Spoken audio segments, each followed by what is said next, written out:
धड़कन वंदे मातरम के नाद से गूंज रही। आज हर घर तिरंगा है, हर मन तिरंगा है और देश उत्साह और उमंग के साथ नए संकल्पों को लेकर के आज आगे बढ़ रहा है। आप सबको स्वतंत्रता दिवस की बहुत बहुत शुभकामनाएं।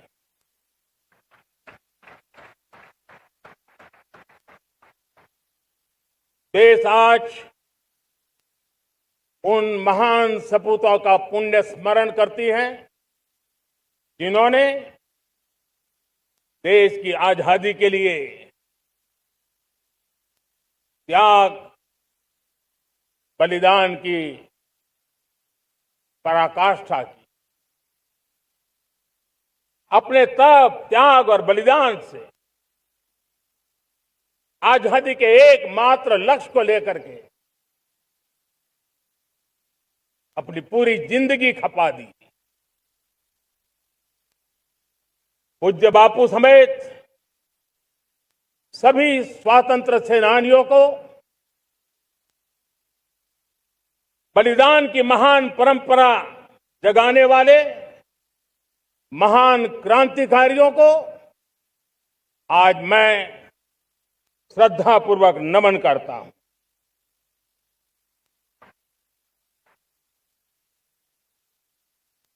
आज जो इस समारोह में उपस्थित है उन सब के लिए आज एक ऐतिहासिक पल भी है।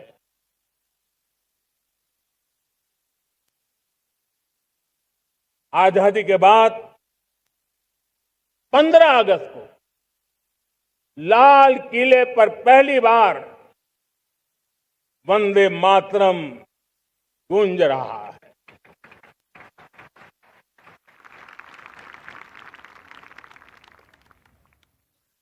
आज जब हम देश के लोग वंदे मातरम के 150 वर्ष मना रहे हैं तो इससे बड़ा उत्तम अवसर क्या हो सकता है। मेरे प्यारे देशवासियों, पिछले दिनों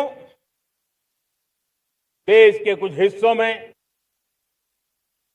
बाढ़ का प्रकोप रहा, भूस्खलन का प्रकोप रहा, अनेक परिवार प्रभावित हुए। उनके दुख दर्द को हम भली भांति अनुभव करते हैं। पीड़ित परिवारों को मैं विश्वास दिलाता हूं कि हम और पूरा देश उनके साथ खड़े हैं। मेरे प्यारे देशवासियों, कोई भी राष्ट्र तब महान बनता है,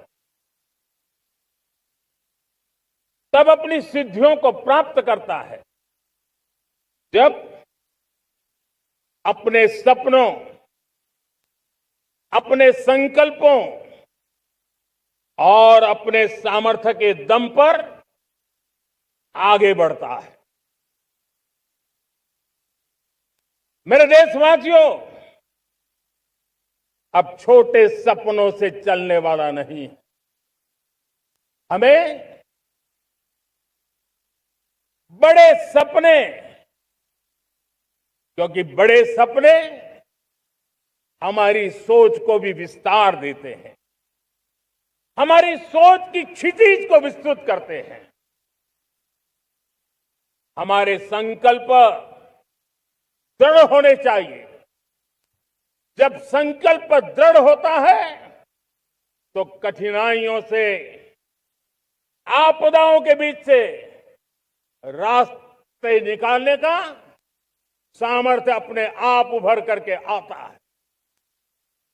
और मेरे प्यारे देशवासियों, हमारे संकल्प भी ऊंचे होने चाहिए, क्योंकि जब सपने ऊंचे होते हैं, संकल्प ऊंचे होते हैं, तो हमारे सामर्थ्य की ऊंचाई भी बढ़ती है, हमारे प्रयासों की ऊंचाई भी बढ़ती है, और तब जाकर के हम सपनों को साकार कर सकते हैं। मेरे प्यारे देशवासियों, आज भारत ने भी एक बहुत बड़ा सपना देखा है, दृढ़ संकल्प के साथ देखा है। नई ऊंचाइयों को छूने के लिए देखा है, और वो सपना है जब आजादी के 100 साल होंगे, 2047 में हम विकसित भारत बना के रहेंगे। 140 करोड़ देशवासियों के पुरुषार्थ से इस लक्ष्य को हमें हासिल करना है। और जब दुनिया की सबसे बड़ी आबादी वाला देश विकसित होने का संकल्प लेता है, तो ये दुनिया की नजरों में भी हमारे साहस का परिचायक बन जाता है।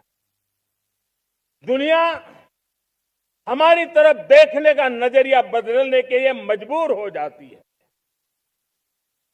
प्यारे देशवासियों, और मैं ऐसे ही नहीं कह रहा हूं, पिछले 12 वर्ष में देश के कोटि कोटि नागरिकों ने, दलित हो, पीड़ित हो, वंचित हो, आदिवासी हो, गांव में रहने वाला हो, शहर में रहने वाला हो, गरीब हो, मध्यम वर्ग का हो, युवा हो, बुजुर्ग हो, नारी हो, पुरुष हो, उत्तर हो, दक्षिण हो, पूर्व हो, पश्चिम हो, हर किसी ने पिछले 12 साल में एक संकल्प के साथ, समर्पण के साथ देश को नई ऊंचाइयों पर ले जाने में हर प्रकार से प्रयास किया है। मैं उनके इस प्रयासों का आदरपूर्वक स्वीकार करता, और उसी का परिणाम है कि इतने कम समय में 25 करोड़ देशवासी गरीबी को परास्त करके गरीबी से बाहर निकले हैं। इन्हीं देशवासियों का प्रयास का परिणाम है कि हम कभी फ्रेजाइल 5 में गिरे जाते थे। 12 साल के भीतर भीतर हम एक मेजर इकोनॉमी में फास्टेस्ट ग्रोइंग इकोनॉमी बन गए हैं। साथियों, देश आजाद हुआ, बहुत सारे सपने लेकर के आजाद हुआ, लेकिन हम गति नहीं पकड़ पाए, रफ्तार नहीं पकड़ पाए। होती है, चलती है, अरे हो जाएगा, देखा जाएगा, उसी में खोए रहे। 2014 तक आते आते तो पूरे विश्व ने हमें फ्रेजाइल 5 के उस में डंप कर दिया था। ऐसे समय पिछले 12 साल में भारत ने एक नई रफ्तार पकड़ी, तेज गति से हम आगे बढ़ रहे हैं, और देशवासियों का संकल्प है कि अब 140 करोड़ देशवासियों के संकल्प को, सामर्थ्य को रोकना नामुमकिन है। प्यारे देशवासियों, पिछले 12 वर्षों में डिफेंस प्रोडक्शन करीब 4 गुना हुआ, खादी और ग्रामोद्योग का उत्पादन करीब 5 गुना हुआ, इलेक्ट्रॉनिक मैन्युफैक्चरिंग करीब 7 गुना बढ़ा, आधुनिक रेलवे कोच का निर्माण 21 गुना बढ़ा, मोबाइल फोन उत्पादन 33 गुना बढ़ा। इतना ही नहीं, आधुनिक युग को देकर के भी डिजिटल और इनोवेशन की दुनिया में भी हमने अपना परचम लहराया। इंटरनेट यूजर, इंटरनेट कंज्यूमर करीब करीब 4 गुना बढ़े, पेटेंट ग्रांट होने की संख्या 4 गुना बढ़ी, डिजिटल ट्रांजैक्शन 100 गुना बढ़े, सामान्य मानवीय की सुविधाओं की तरफ भी हमने उतना ही गंभीरता से काम किया। हर साल औसतन 15 गुना ज्यादा तेजी से हमने नल से जल कनेक्शन दिए। हर साल औसतन 6 गुनी ज्यादा रफ्तार से लोगों को गैस कनेक्शन दिए। हर साल 4 गुनी रफ्तार से गरीबों के लिए टॉयलेट बनाने का काम किया। हर साल 3 गुना ज्यादा तेजी से गरीबों को घर देने का काम किया। देश ने गवर्नेंस में भी बहुत बदलाव लाया। हजारों की संख्या में कंप्लायंसेस खत्म किए, सैकड़ों की तादाद में पुराने कानून खत्म किए। पिछली शताब्दी के कानूनों से 21वीं शताब्दी की मार्च नहीं हो सकती। हमने आधुनिक इंफ्रास्ट्रक्चर के लिए मेट्रो का विस्तार किया। हमने पब्लिक ट्रांसपोर्ट को ताकत दी। जिस स्पीड से काम, जिस स्केल पर काम किया, ये सब, ये रफ्तार, ये विस्तार, ये अचीवमेंट आजादी के बाद पहली बार पिछले 1 दशक ने देखा है। और जब इतनी सारी सिद्धियां हमारे सामने हो, इतनी तेज गति दिखाई देती हो, देशवासियों का सामर्थ्य पल पल प्रकट होता है, तब तो 2047 में विकसित भारत बनने का संकल्प कभी भी अधूरा नहीं रह सकता है। ये सारे आंकड़े इस बात की गवाही देते हैं कि हम आगे बढ़ने वाले हैं, मेरे प्यारे देशवासियों। लेकिन उसके लिए आत्मविश्वास की जरूरत होती है, आत्मगौरव की जरूरत होती है, और साथ साथ आत्मनिर्भर भारत होना भी बहुत जरूरी होता है। और इसलिए बीते वर्षों में हमारा कन्विक्शन रहा है कि भारत को हमें अब दूसरे देशों पर निर्भर रह करके नहीं जीना चाहिए। हमें आत्मनिर्भर बनना चाहिए। दुनिया में बहुत कुछ मिलता है, सस्ता मिलता है, जल्दी मिल सकता है, लेकिन उससे हमारा सामर्थ्य तैयार नहीं होता, न हमारे सामर्थ्य की कसौटी होती है। और इसलिए हमें भी अपनी क्षमताओं को बढ़ाना है। अपने हितों की सुरक्षा हमें खुद को करनी है। और इसलिए आत्मनिर्भर भारत का संकल्प बहुत दृढ़ता के साथ हम लेकर के आगे बढ़ रहे हैं। मेक इन इंडिया, स्वदेशी, वोकल फॉर लोकल, इन सारे क्षेत्रों में आज हर भारतीय का मन जुड़ रहा है। मेरे प्यारे देशवासियों, मैं आपको एक उदाहरण देता हूं सेमीकंडक्टर का। देश आजाद होने के बाद विश्व में तो सेमीकंडक्टर की चर्चा हो चुकी थी, हमारे यहां भी बातें होती थी, लेकिन सेमीकंडक्टर का कोई बड़ा प्लान हम आगे नहीं बढ़ा पाए। और आज स्थिति क्या है? आज की डिजिटल दुनिया में, आज की टेक्नोलॉजी में चिप का महात्म्य हम समझते हैं। कोई भी इलेक्ट्रॉनिक गुड्स होगा, हमारे मेडिकल इक्विपमेंट होंगे, हमारे ट्रांसपोर्ट के रास्ते होंगे, हर किसी में चिप अनिवार्य है। और इस चिप के बिना दुनिया थम जाए ऐसी स्थिति पैदा हो जाए। और इसलिए भारत ने आत्मनिर्भर होने की दिशा में अपना सेमीकंडक्टर प्लांट, बड़ा सेमीकंडक्टर प्लांट, 3 सेमीकंडक्टर प्लांट शुरू हो चुके हैं।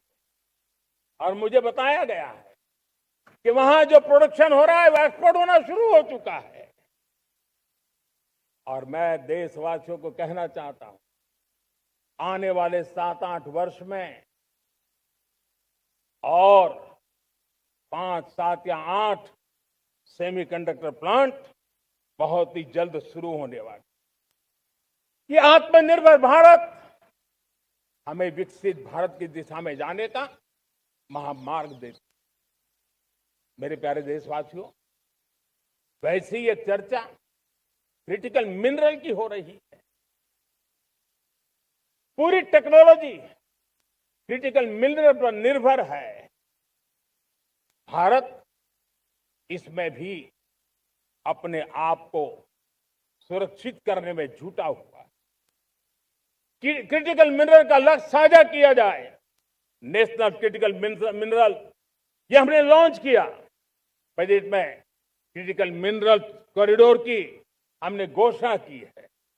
कई देशों के साथ एग्रीमेंट हो रहे हैं। विश्व के कई देश अब इस क्रिटिकल मिनरल के विषय में भारत के पर भरोसा करने लगे हैं। मेरे प्यारे देशवासियों, जैसे सेमीकंडक्टर की बात हो, क्रिटिकल मिनरल की बात हो, वैसे ही जिस टेक्नोलॉजी की दिशा में हम जा रहे हैं, दुनिया जा रही है, उसमें एनर्जी का महत्व और बढ़ता चला जा रहा है। अब एनर्जी के बिना भी नई दुनिया को चलाना मुश्किल है और इसलिए हमें चिप हो, एआई हो, डेटा सेंटर हो, हमें बहुत बड़ी मात्रा में बिजली की जरूरत होगी। एनर्जी सिक्योरिटी ये हमारे समय की मांग है और इसलिए हमने पहले से ही उस दिशा में एक के बाद एक मजबूत कदम उठाए हैं। एनर्जी सिक्योरिटी का एक बड़ा माध्यम है परमाणु ऊर्जा, न्यूक्लियर एनर्जी। हमने पार्लियामेंट में शांति एक्ट पास कर करके एक नए लक्ष्य तरफ जाने का रास्ता तय कर लिया है। 2047 तक हम 100 गीगावाट न्यूक्लियर पावर का लक्ष्य लेकर के चल रहे हैं। इसी एक दशक में हम 5 नए न्यूक्लियर रिएक्टर शुरू करने का लक्ष्य लेकर के चल रहे हैं। इस वर्ष भारत ने फास्ट ब्रीडर न्यूक्लियर टेक्नोलॉजी में महारत हासिल करके एक अहम पड़ाव पार किया है और उसके कारण परमाणु ईंधन में आत्मनिर्भर बनने की दिशा में हमें एक बहुत बड़ा सफलता का कदम हमने रखा है। मेरे प्यारे देशवासियों, कई बार संसाधनों की कमी के कारण देश रुकता नहीं है,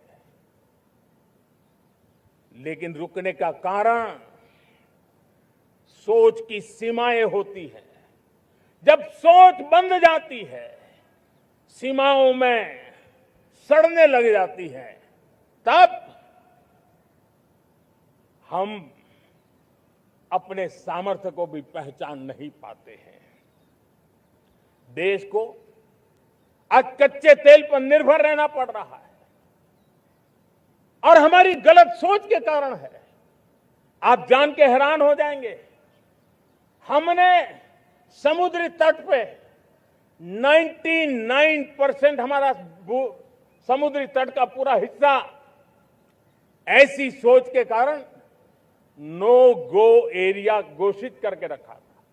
हमने ही समंदर के अंदर जाकर के एक्सप्लोरेशन न करने का निर्णय कर लिया था।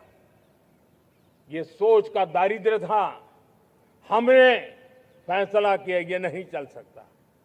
हमने उस 99% को जो कभी नो गो एरिया हुआ करते थे, हमने उसको गो एहेड एरिया के रूप में खुला कर दिया है और अब हम समुद्र के भीतर भी एक्सप्लोरेशन करने की और नए नए भंडार खोजने की दिशा में हम प्रवृत्त हैं, हम प्रयास कर रहे हैं। हमने पिछले वर्ष उसी दिशा में एक महत्वपूर्ण कदम रखते हुए समुद्र मंथन की घोषणा की थी।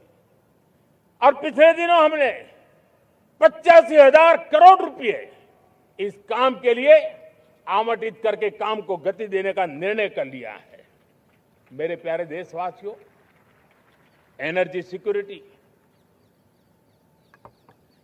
इसका मैंने कहा कि हमें ऑल्टरनेट स्रोतों की तरफ भी पूरी शक्ति लगाना बहुत जरूरी है और इसलिए ऊर्जा का सही इस्तेमाल बढ़ाते हुए भारत इसी दिशा में आज तेजी से काम कर रहा है। 2014 से पहले, मतलब आज से 12 साल पहले, हमारे देश में सिर्फ 70 शहरों में पाइप से गैस की व्यवस्था थी, पाइप से गैस डिस्ट्रीब्यूशन होता था। 12 साल में इन 70 शहरों को हमने 700 शहरों तक पहुंचा दिया है। ये होती है रफ्तार, ये होता है विस्तार। 2014 के पहले मुश्किल से 20-22 लाख घरों में पाइप से गैस पहुंचता था। आज 1.25 करोड़ घरों में पाइप से गैस पहुंचाने का काम हो रहा है। 12 वर्ष पहले देश में सोलर एनर्जी की कैपेसिटी सिर्फ 2 गीगावाट थी। 2 गीगावाट, आज 160 गीगावाट हमने प्राप्त किया है लक्ष्य। मेरे प्यारे देशवासियों, मैं एक और जानकारी देता हूं। हमने इसका लाभ देश के मध्यम वर्ग को, सामान्य परिवार को मिले, इस तरफ भी उतना ही ध्यान केंद्रित किया। हमने पीएम सूर्यघर मुफ्त बिजली योजना चालू की और आज मुझे संतोष है कि इतने कम समय में 50 लाख घरों का सोलर एनर्जी का काम हम आंकड़ा पार कर चुके हैं। तेजी से चल रहा है और इसके कारण हजारों घरों का बिजली बिल 0 हो गया है। हजारों घर अपनी बिजली का उपयोग करने से अतिरिक्त बिजली आज बेच करके कमाई कर रहे हैं। हर परिवार को हम इस काम के लिए 80,000 रुपया सरकार की तरफ से एक एक परिवार को मदद दी जा रही है, तब जाकर के हम इस काम को पूरा कर रहे हैं। मेरे प्यारे देशवासियों, आपको जानकर के हैरानी होगी, ये जो हमारी रेलवे है उसका इलेक्ट्रिफिकेशन का काम हमारे देश में 1925 में शुरू हुआ था।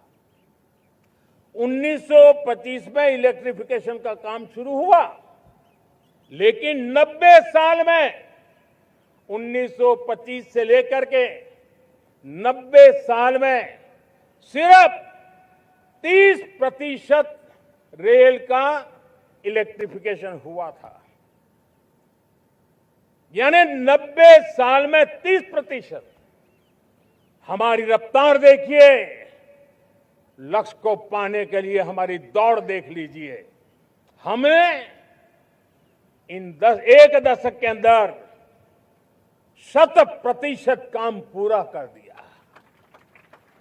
90 साल में 30%, 10 साल में 70%, ये होता है काम। और इसके कारण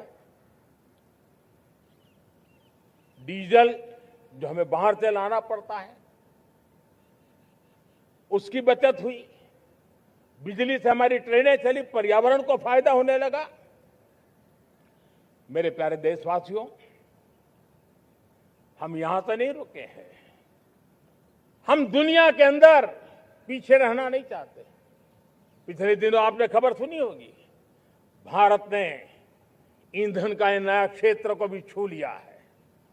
देश ने पहली हाइड्रोजन से चलने वाली ट्रेन शुरू कर दी है और मुझे खुशी है, ये सबसे लंबी ट्रेन है और सबसे ताकतवर ट्रेन है और दुनिया में हाइड्रोजन ट्रेन के क्षेत्र में भी भारत ने अपना झंडा गाड़ दिया है।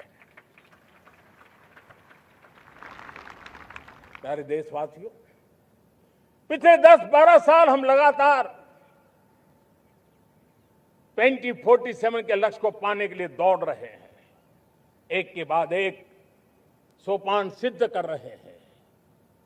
हमने सोचा भी नहीं था कि हमें इसमें भी कुछ मुसीबतों का झेलना पड़ेगा।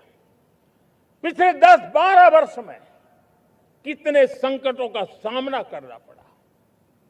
कोरोना जैसी वैश्विक महामारी ने पूरी दुनिया को चिंता में डाल दिया था। सारी व्यवस्थाएं चरमरा गई थी। कोरोना से बाहर निकले, युद्ध की विभीषा की खबरें आने लगी। कहीं यूक्रेन तो कहीं पश्चिम एशिया, हर जगह पे तनाव का माहौल। और पता नहीं भविष्यवेत्ताओं ने तो न जाने क्या क्या घोषणाएं कर दी थी। देश को डराना, देश को भयभीत रखना, देश को चिंतित रखना, इसी में कुछ लोगों को आनंद आता है। वैक्सीन नहीं मिलेगी, कोविड में लोग बचेंगे नहीं, कुछ भी नहीं होने वाला। वेस्ट एशिया का क्राइसिस आया, पेट्रोल पंप पे पेट्रोल नहीं मिलेगा, गैस नहीं मिलेगा, डीजल नहीं मिलेगा, फर्टिलाइजर नहीं मिलेगा। सारी दुनिया भर की अफवाहें फैला करके भारत के लोगों को भयभीत करने का, डराने का, चिंता के अंदर डुबो देने का कुछ लोगों को आनंद आ रहा था।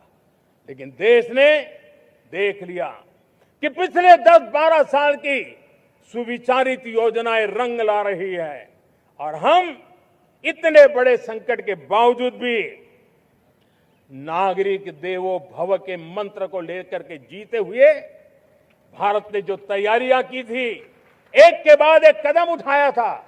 सोचा नहीं था कि संकट आएगा, लेकिन उस संकट के समय में ये सारी चीजें काम आ गई और आज देश में गैस भी है, पेट्रोल भी है, यूरिया भी है। हम अपनी ताकत के ऊपर खड़े हो रहे, चल रहे। मेरे प्यारे देशवासियों, दुनिया के इन संकटों का प्रभाव हर किसी पर हुआ, हम भी अछूते नहीं। यूरिया के दाम दुनिया में 3,000 रुपया पहुंच गए एक बोरी का। आज भी हम मेरे देश के किसानों को वो बोझ सहने के लिए मजबूर नहीं कर रहे हैं।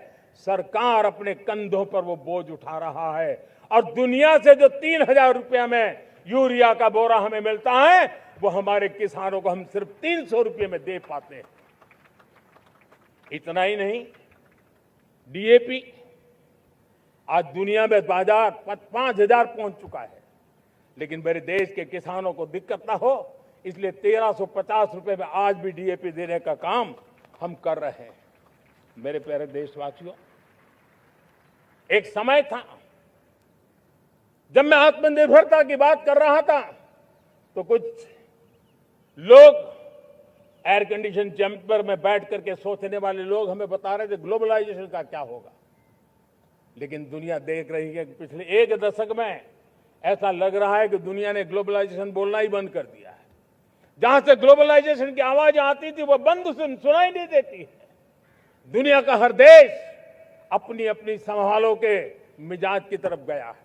लेकिन दुर्भाग्य से इस संकट के कालखंड में कुछ लोगों ने अपना रुतबा दिखाने के लिए संसाधनों को वेपनाइज करने का खेल खेला है।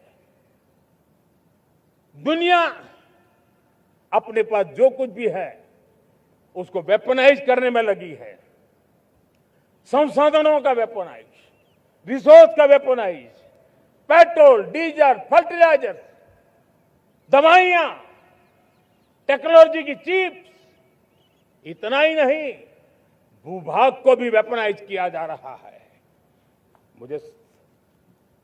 और ऐसे समय अगर हम आत्मनिर्भर के मंत्र को लेकर 10 साल सही दिशा में न चले होते तो हम कल्पना कर सकते हैं कि ऐसी चुनौतियों का मजबूती से मुकाबला कैसे करते।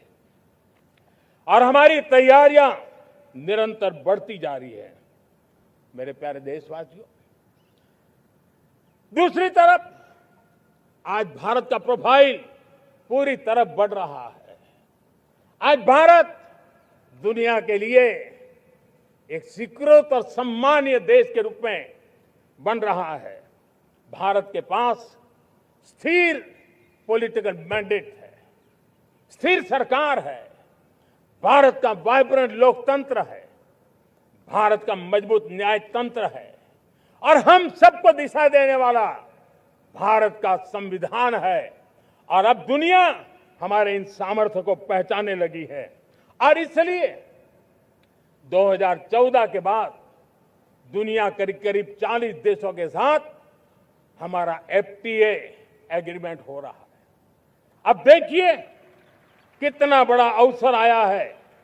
लेकिन ये जो ट्रेड एग्रीमेंट्स हुए हैं ये एक बहुत बड़ा अवसर है और इसलिए खास करके मैं मेरे एमएसएमईज को कहना चाहूंगा कि हमें इस मौके को छोड़ना नहीं है। दुनिया में हमें पहुंचना है। भारत के उत्पाद की हर चीज विश्व के बाजार में पहुंचे और चाहे हमारा टेक्सटाइल हो, हमारी मशीनरी हो, हमने दवाइयां हो, हमने मौका छोड़ना नहीं है। लेकिन वैश्विक जो पैरामीटर्स हैं उस पैरामीटर को हमें पार करना होगा।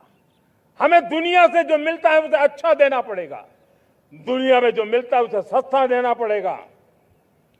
और पंजाब के लुधियाना से लेकर के तमिलनाडु के तिरुपुर तक हमारा टेक्सटाइल सेक्टर दुनिया में पहुंच सकता है।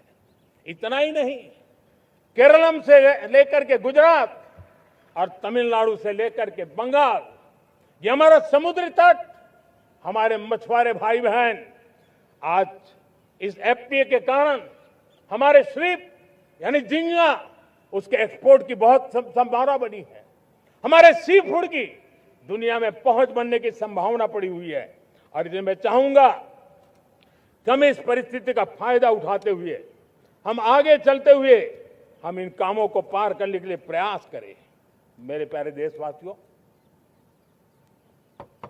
मैंने जो भूमिका आपके सामने रखी है उसके पीछे 2047 का लक्ष्य इन मजबूत नींव पर खड़ा है। 2047 विकसित भारत का लक्ष्य हमने पिछले 10-12 साल में देशवासियों ने जो सामर्थ्य दिखाया है उस सामर्थ्य का हिस्सा है।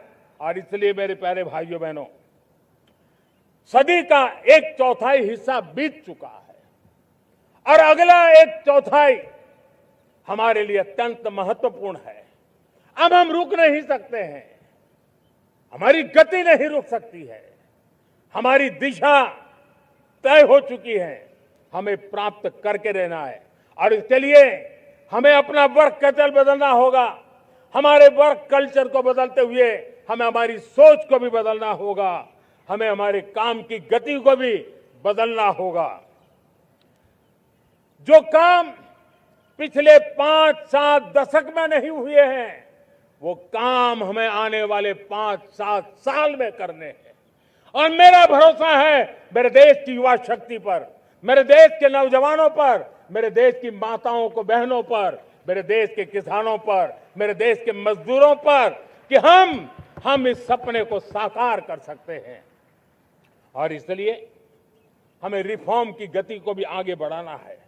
और जब मैं रिफॉर्म की बात कर रहा हूं, रिफॉर्म नहीं हमारे लिए कोई कंपल्सन है, नहीं रिफॉर्म ये हमारे लिए कोई बजबड़ है। हमारे लिए रिफॉर्म ये कन्विक्शन है। आउट ऑफ कन्विक्शन हम रिफॉर्म एक्सप्रेस पर चल पड़े हैं और हम आने वाले दिनों में भी नेक्स्ट लेवल रिफॉर्म की ओर बढ़ने वाले हैं। और इसलिए सरकार, समाज, उद्योग, उत्पादक, किसान, हर किसी ने अपनी ट्रेडिशनल व्यवस्थाओं में रिफॉर्म करना पड़ेगा, सोच में रिफॉर्म करना होगा, अपने लक्ष्यों को रिफॉर्म करना होगा। और इसलिए मेरे प्यारे देशवासियों, हमें एक निश्चित दिशा में को लेकर के चलना होगा। मैं आज उस युग को भी याद करना चाहूंगा जब देश भारत का सामर्थ्य सप्त सिंधु के रूप में हम जानते थे, हम समझते थे, हम सुनते थे। अब विकसित भारत बनाने के लिए हमें नई धारा चाहिए। आज लाल किले की प्राचीर से मैं देश के सामने शक्ति की सप्त धारा का आह्वान करता हूं। आने वाले 5-7 साल में जो पिछले 5-7 दशक में नहीं हुआ, वो सप्त धारा के सामर्थ्य से, शक्ति से हम देश को नई ऊंचाई, नई गति देंगे और नए लक्ष्यों को पार करने वाला सामर्थ्य देंगे। और इसके साथ साथ देश की युवा शक्ति का सामर्थ्य का भरपूर राष्ट्र निर्माण में उपयोग होगा। उनकी शक्ति जोड़ी जाएगी। आने वाले दिनों में जब मैं सप्तधारा की बात करता हूं, सप्तधारा की पहली शक्ति है मैन्युफैक्चरिंग पावर। मेरे प्यारे देशवासियों, हमें मैन्युफैक्चरिंग सेक्टर को बहुत आगे बढ़ाना होगा और प्रोडक्शन बढ़ाने के साथ साथ हमें छोटे छोटे पुर्जे भी बनाने हैं और बड़े बड़े प्रोडक्ट भी बनाने हैं। पूरा वैल्यू चेन हमारा होना चाहिए और उसे लेकर के चलना। हमें कंपोनेंट भी चाहिए और हमें कंप्लीट मैन्युफैक्चरिंग भी चाहिए, कंप्लीट प्रोडक्ट भी चाहिए। डिजाइन से लेकर मैन्युफैक्चरिंग तक भारत को ग्लोबल सप्लाई चेन का भरोसामंद केंद्र बनना होगा। इसके लिए मैं 3 चीजों पर विशेष जोर देना चाहता हूं। मैन्युफैक्चरिंग के क्षेत्र में जो मेरे भाई बहन हैं, ये समय का ये अवसर है, इस अवसर को जाने मत दें। और इसके लिए हमें कॉस्ट, क्वालिटी और स्केल, इसके विषय में वैश्विक मानदंडों से खरा उतरना पड़ेगा। हमारी फैक्ट्रीज कॉम्पिटिटिव हो, हमारे प्रोडक्ट्स यूजर फ्रेंडली हो, हमारा पैकेजिंग दुनिया के लोगों को लुभावने वाला हो, आकर्षित करने वाला हो, हमारा जीरो डिफेक्ट प्रिसिजन मैन्युफैक्चरिंग, ये हमारी पहचान बनना चाहिए।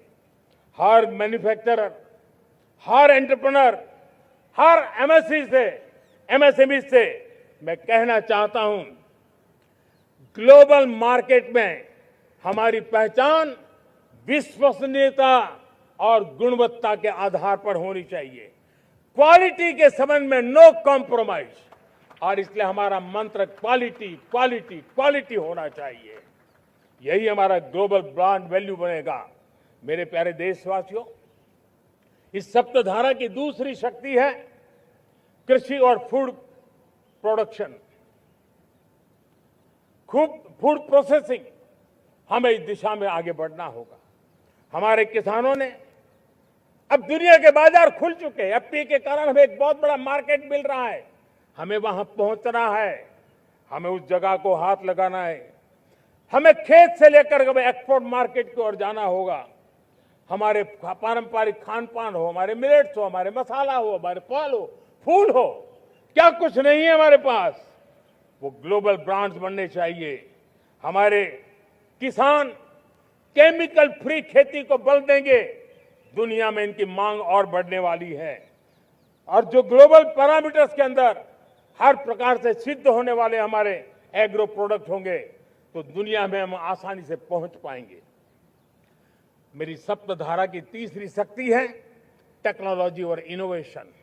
मेरे प्यारे देशवासियों, आज जमाना एआई का है, क्वांटम का है, स्पेस का है, रोबोटिक्स का है, डेटा सेंटर्स का है। पूरी तरह एक नया क्षेत्र खुल चुका है और इमर्जिंग टेक्नोलॉजी ये भी हर पल हमें चुनौती दे रही है और इसलिए देश को दुनिया के लिए मार्केट नहीं बना देना, हमें इनोवेशन का हब बनना है। हमने यूपीआई और डिजिटल पब्लिक इंफ्रास्ट्रक्चर में लोहा मनवा लिया है, हमारी ताकत का परिचय करवा दिया है। अब भारत को डिजिटल पब्लिक टेक्नोलॉजी उसको भी दुनिया के कोने कोने तक पहुंचाना है। भारत को नेक्स्ट जनरेशन कम्युनिकेशन टेक्नोलॉजी में लीड करना है। मेड इन इंडिया 6G हर कोने में पहुंचे, ये हमारा लक्ष्य होना चाहिए और हमें उसमें तेजी करनी चाहिए और इसके लिए हमारा प्रयास कम नहीं होना चाहिए। सप्तधारा की चौथी शक्ति है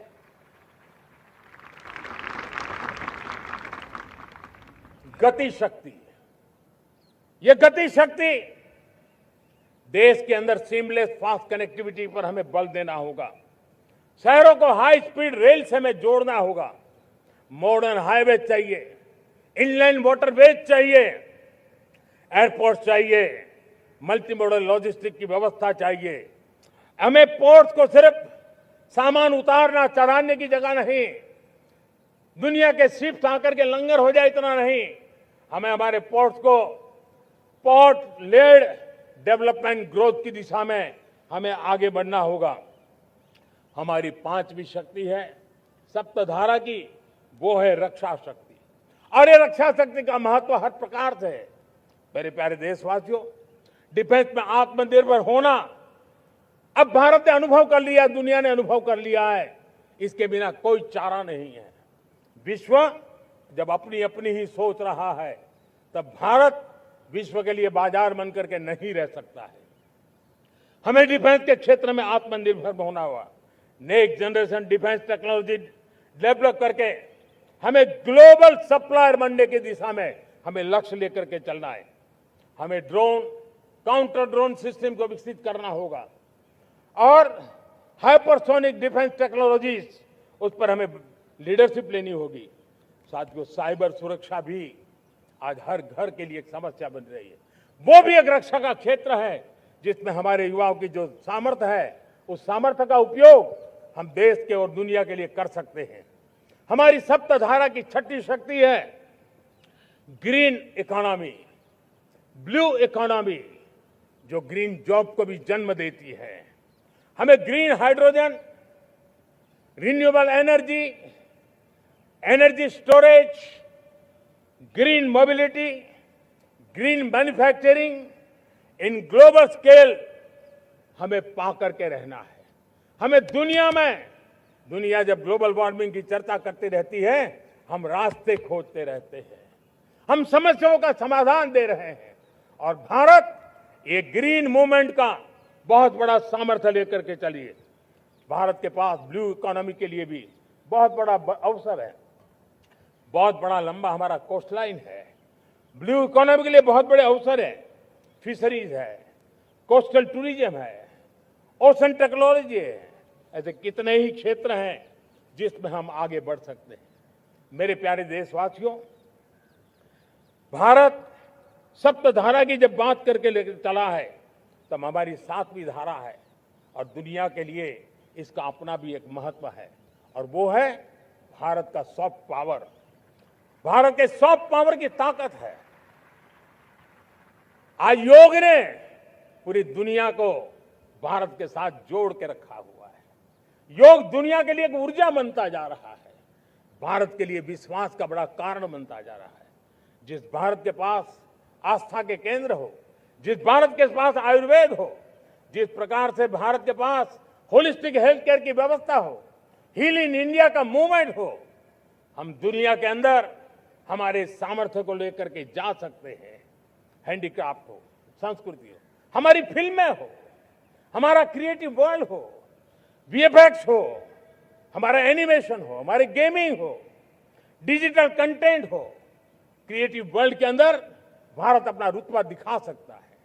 हमने उसको वैश्विक सामर्थ्य के रूप में विकसित करना होगा।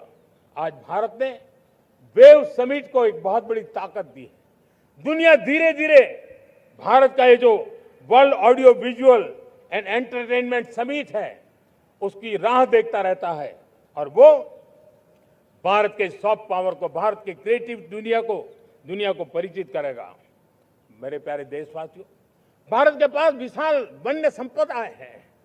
हमारे पास 100 से ज्यादा नेशनल पार्क है। क्षमता बहुत है, लेकिन विदेशी टूरिस्टों को आकर्षित करने में हम कम पड़े हैं। हमें मौका है हमारे सॉफ्ट पावर के माध्यम से दुनिया के टूरिस्टों को भारत के लिए आकर्षित करने का। हमारा सामर्थ्य में दुनिया को दिखाना है। हम ये काम आरा से करें और हम जल्द से जल्द हम इन लोगों आज दुनिया में स्पोर्ट्स की जो है वो भी एक बहुत बड़ा भारत के प्रति आकर्षण का केंद्र। दुनिया के स्पोर्ट्स इवेंट भारत में क्यों ना हो। कॉन्स्टेंट इकोनॉमी बहुत बढ़ रही है, देश के नौजवानों का आकर्षण है। विश्व का हर कोई कलाकार चाहता है कभी न कभी भारत की धरती पर अपना कॉन्सर्ट करे। ये एक बहुत बड़ा अवसर है, हमें इसको मोबिलाइज करने के लिए व्यवस्थाएं खड़ी करनी होगी। साथियों, सप्तधारा की इन 7 शक्तियां उद्देश्य सिर्फ एक सेक्टर में प्रगति करने का नहीं है। एक होलिस्टिक अप्रोच के साथ हमें राष्ट्र को जो लक्ष्य लेकर के हम चल रहे हैं, जो एम्बिशन लेकर के चल रहे हैं, उस स्केल को हमें पार करने की दिशा में काम करना है। मेरे प्यारे देशवासियों, कुछ चीजें मैंने बताई हैं, लेकिन मैं इससे भी आगे सोचता हूं। मैं जरा देश को झकझोरना चाहता हूं। मैं देश की शक्ति को भी झकझोरना चाहता हूं।